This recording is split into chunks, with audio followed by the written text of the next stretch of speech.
उदयपुर राजस्थान से। आज हम बात करेंगे एक महिला निसंतानता के बहुत इम्पॉर्टेंट कारण का, ट्यूबों के बंद होने का। देखिए, सबसे पहले हमें ये समझना होगा कि ये एक महिला की बच्चेदानी है, उसके साइड में एक ट्यूब इधर है और एक ट्यूब इधर होती है। ऐसे ही एक अंडाशय इधर और एक अंडाशय इधर होता है। तो जो हर महीने में एक अंडा पकता है वो पक करके फूट करके ट्यूब में चला जाता है, और जो शुक्राणु है वो पूरा बच्चेदानी से चलते हुए इस तरह से ट्यूब में पहुंचते हैं। तो जो अंडा और शुक्राणु के मिल करके भ्रूण बनने की जगह होती है वो ट्यूब ही होती है। अगर किसी महिला के ट्यूब में किसी भी तरह का कोई रुकावट है तो उसके अंदर गर्भ नॉर्मल तरीके से नहीं रुक पाता है। तो जो ये ट्यूब्स हैं वो फर्टिलाइजेशन के लिए बहुत ही इम्पॉर्टेंट है।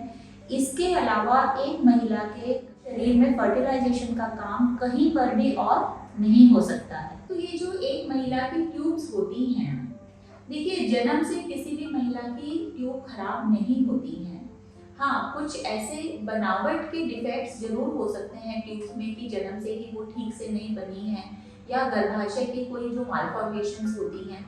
उनके अलावा ट्यूब्स के बंद होने का केवल एक दो ही कारण होता है। वो है या तो उसके अंदर ऑपरेशन किया गया है किसी तरीके का, कि भाई पेट में मान लीजिए किसी भी कारण से ऑपरेशन करने के लिए पेट को खोला गया और वो इन्फेक्शन ट्यूब तक पहुंच गया, या जो अंदर चीज़ें आपस में चिपक जाया करती हैं उनके कारण ट्यूब्स भी आपस में चिपक गई हैं, एकदम मुड़ गई हैं। जिसमें कि सबसे कॉमन होता है कि अगर मान लीजिए आंतें जो हैं उनका इन्फेक्शन हो गया है, पेट में मवाद भर गई है, या अपेंडिक्स थी उसका ऑपरेशन करना पड़ा, तो उसके कारण महिला की जो ट्यूब्स हैं वो आपस में चिपक जाया करती हैं, या वो एकदम से मुड़ जाने के कारण उनका जो काम है वो नहीं हो पाता है।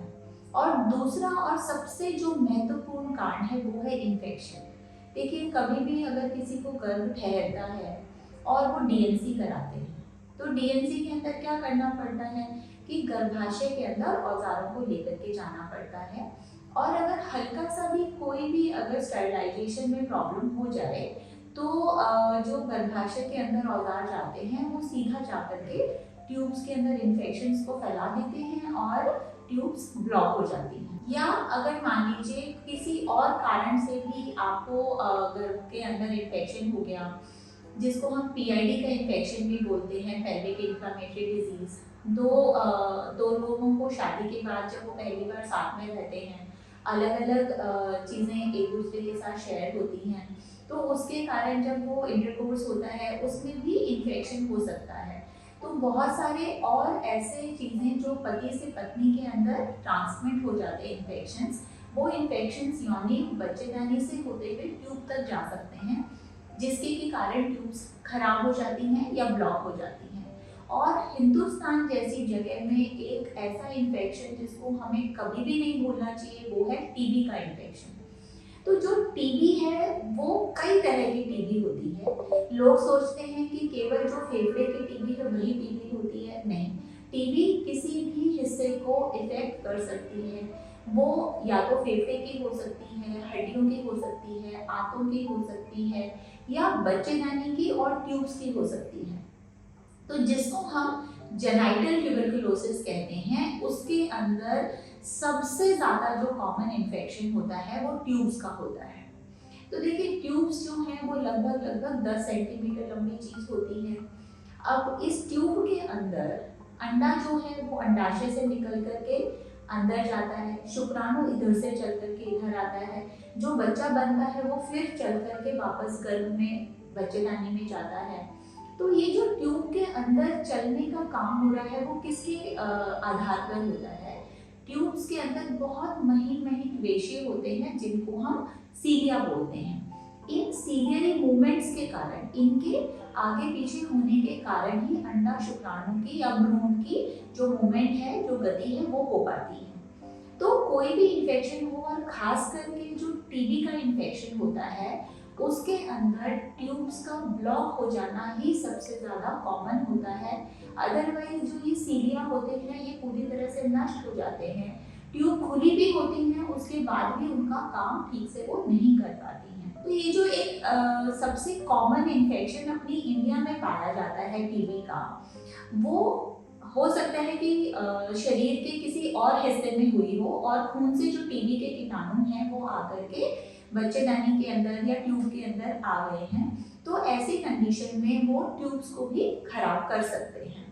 अब इस चीज़ के लिए अगर हम लैप्रोस्कोपी या हिस्ट्रोस्कोपी का ऑपरेशन कर चुके हैं तो वो भी एक बहुत ज़रूरी चीज़ है ये समझ लेना कि जो ये लैप्रोस्कोपी या हिस्ट्रोस्कोपी का ऑपरेशन होता है ये एक जांच है, ये इलाज नहीं है।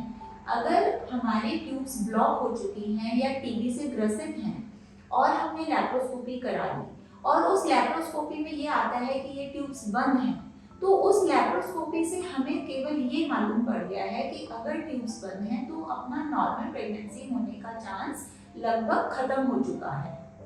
और अगर हम टीबी की दवाइयाँ शुरू कर चुके हैं तो बहुत कम परसेंटेज ऐसे मरीज होते हैं जिनकी ट्यूब्स एकदम वापस से ठीक हो जाती हैं और टीबी की दवाइयों के बाद उनका नॉर्मल गर्भ रुक पाता है।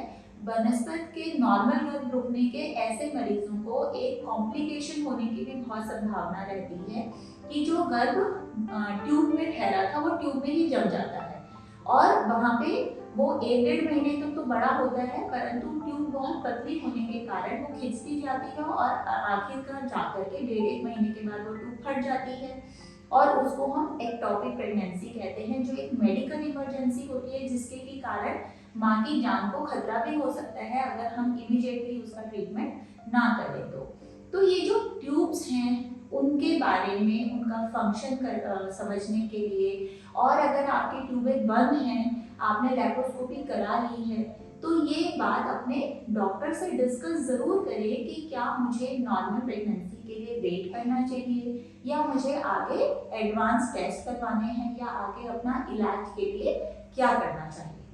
थैंक यू सो मच, धन्यवाद।